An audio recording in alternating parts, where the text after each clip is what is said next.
तो आगे कनेडी ने क्या किया? Kennedy ordered American warships to intercept any Soviet ships heading to Cuba as a way of warning the USSR.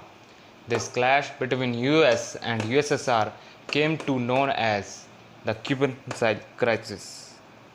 यहाँ B लगा लीजिए, बी आएगा इधर, came to be known as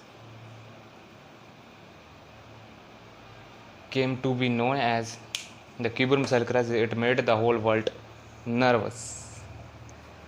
तो पहला पॉइंट क्या कह रहा है कि जो जॉन एफ कैनेडी है, जॉन एफ कैनेडी, उसने ऑर्डर किया अमेरिकन वॉरशिप्स को। अमेरिकन वॉरशिप्स मतलब कि वॉरशिप्स होते हैं जो लड़ाई में लड़ने के लिए भेजी जाती हैं, ठीक है। अमेरिकन वॉरशिप्स को ऑर्डर किया कि आपको सोवियत शिप्स को रोकना है। किसको रोकना है? इंटरसेप्ट करना है सोवियत शिप्स को जो क्यूबा की तरफ जा रहे हैं।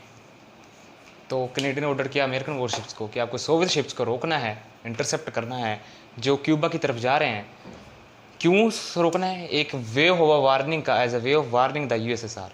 यूएसएसआर को एक वार्निंग होगी, एक तरीका होगा वार्निंग देने का कि जो वो कर रहा है, जिसकी उसने मतलब कि रशियन बेस कन्वर्ट कर दिया क्यूबा को, तो वो ठीक नहीं है। As a way of warning होगा यूएसएसआर को।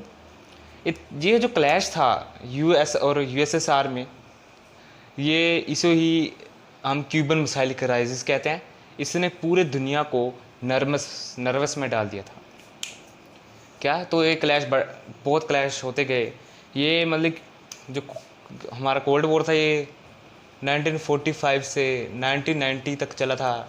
जब 1991 में तो अपने यूएसएसआर का पतन हो गया था। तो ये इसका टाइम पीरियड है। तो ये क्लैश चलता रहता था, ठीक है, यूएसएसआर और यूएस के बिटवीन, जिसे क्यूबन मिसाइल क्राइसिस का नाम दिया गया है इस पूरी घटना को, ठीक है। It made the whole world nervous, ठीक है। अब जो मैंने आपको शुरू में वर्ड बताया था जिसका नाम था पॉलिटिकल हॉस्टिलिटी, वो कहाँ इसमें यूज़ हो रहा है? पॉलिटिकल हॉस्टिलिटी देखिए। अब यूएसएसआर ने पहले क्या किया था कि भाई उसके एक लीडर थे निकिता ख्रुश्चेव, उसने न्यूक्लियर मिसाइल लगा दी क्यूबा में ताकि रशियन बेस कन्वर्ट कर सके, ठीक है। एक ऐसा किया। क्यों किया था उन्होंने ऐसा?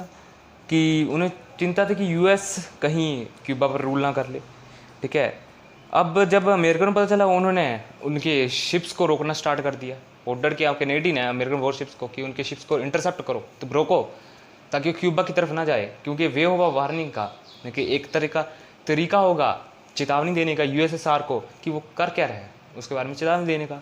तो ऐसे जो क्लैश थे, इसे हम पॉलिटिकल हॉस्टिलिटी कहते हैं। ये राजनीतिक जो दुश्मनी थी, तो यही जो क्लैश थे यूएस एंड यूएसएसआर में, उसे ही हम क्यूबन मिसाइल क्राइसिस कहते हैं। इसने पूरी दुनिया को नर्वस में डाल दिया था, ठीक है। आगे बढ़ते हैं। तो क्यूबन मिसाइल क्राइसिस एक हाई पॉइंट था, ये बहुत इंपॉर्टेंट नहीं है, ठीक है। जिससे बाद में आपने क्या कहा? Cold war. क्या कहा? Cold war.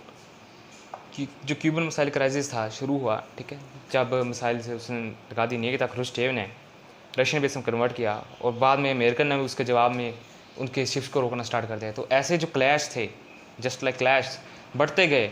ऐसे जो टकराव थे बढ़ते गए और 1990 तक चलते गए, क्योंकि 1991 में यूएसएसआर का पतन हो गया था। तो इसका इतना ही टाइम पीरियड था, चलते गए। तो यही क्लैश जो था आगे चल कर क्या बन गया? Cold war. तो एक बार कोल्ड वॉर की डेफिनेशन देखते हैं, ठीक है। फिर बाद में हम अगले पार्ट में पढ़ेंगे कोल्ड वॉर को डीप में कि आखिर कैसे क्या था, ठीक है। चलिए कोल्ड वॉर की एक और डेफिनेशन देखते हैं, कोल्ड वॉर का मीनिंग देखते हैं कि कोल्ड वॉर आखिर है क्या। सिंपल देखें ऊपर से, तो it refers to competition, tensions and series of confrontation. किसके बिटवीन में? यूएस एंड यूएसएसआर में। मतलब कि जो यूएस और यूएसएसआर के बीच में, बिटवीन में कंपटीशन चल रहे थे, ठीक है, टेंशन थी बहुत, और कन्फ्रंटेशन चल रही थी, मतलब एक दूसरे में टकराव होना। क्यूबन मिसाइल क्राइसिस, ठीक है, कैसे क्यूबन मिसाइल क्राइसिस, एक दूसरे में कैसे टकराव चल रहे थे।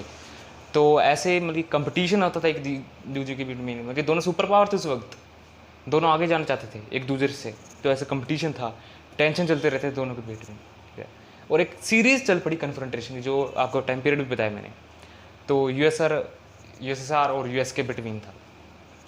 तो आगे गए थोड़ा सा डीप में जाकर देखें तो a state of political hostility between countries using means of armed Wayfair.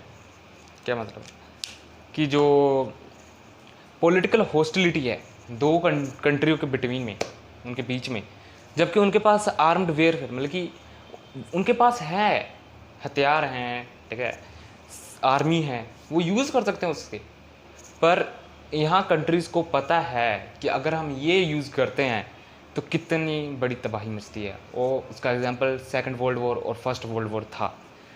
तो यहाँ दोनों जो सुपर पावर हैं वो क्या करती हैं, लॉजिक ऑफ डिटरेंस, ठीक है, दोनों ने ही एक दूसरे पर हमला करती, दोनों जानती हैं कि इसका क्या परिणाम होगा अगर हमने वॉर की, ठीक है। तो इसे इसलिए कोल्ड वॉर कहते हैं, शांत था, इसमें कोई भी आर्म्ड अटैक नहीं हुआ है, बस ऐसे मतलब कि टकराव चलते गए, ठीक है। एक पॉलिटिकल हॉस्टिलिटी आती है, राजनीतिक दुश्मनी दोनों के बिटवीन थी। तो ऐसे मतलब कि उनके पास आर्मी है फिर भी यूज़ नहीं कर रहे, ठीक है। तो ऐसे वॉर लड़ी उन्होंने, कैसे, कंपटीशन, टेंशन, कन्फ्रंटेशन, और एक एग्जाम्पल क्यूबन मिसाइल क्राइसिस, ठीक है। तो यहाँ क्या यूज़ करते थे वो, लॉजिक ऑफ डिटरेंस यूज़ करते थे कि अगर हम लड़ेंगे तो तबाही मचनी तय है। तो देख सकते हैं हम सुपर पावर, दोनों सुपर पावर उस वक्त कैसी थी। सो ये था हमारा Cuban missile crisis. Please like करें, सब्सक्राइब करें और शेयर करें इस वीडियो को, ताकि आपके दोस्त भी इस सीरीज़ में आ सके, वो भी इस सीरीज़ का हिस्सा बन सकें। और मैं आपको ये बता दूँ, ये लाइन मैंने नेट से ढूंढी है, ठीक है। ये जो बाकी पढ़ाया है वो सब एनसीईआरटी में था, तो ये लाइन अगर आप नहीं लिखते तो कोई बात नहीं, ठीक है। वैसे मेन मीनिंग तो यही है कोल्ड वॉर का। तो इस कोल्ड वॉर को हिंदी में शीत युद्ध भी कहते हैं, ठीक है। तो थैंक यू सो मच।